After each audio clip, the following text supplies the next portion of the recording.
Et Museveni l'avait dit à la délégation des ministres des Affaires étrangères de SADC que le Congo a besoin d'un dirigeant faible.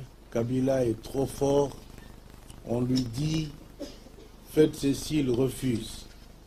Et qu'est-ce qu'on nous disait de faire? De donner à Museveni, à ses frères, des concessions. Parce qu'il s'y trouvait déjà. Je ne sais pas s'il coopérait avec les autres, le Mobutistes avant. Ils avaient des concessions. On leur disait maintenant, allez régulariser votre situation au ministère des Mines. Pour eux, c'était là des insultes. Ils avaient droit d'avoir des concessions au Congo. On a dit, messieurs, c'est pas possible. Droit de frauder les cafés, le bois, la papaye, l'or. Et comme on ne pouvait accepter que ces choses se fassent autrement que par le canal légal établi, c'était une source de mésentente. Enfin, l'expansion territoriale est une autre motivation.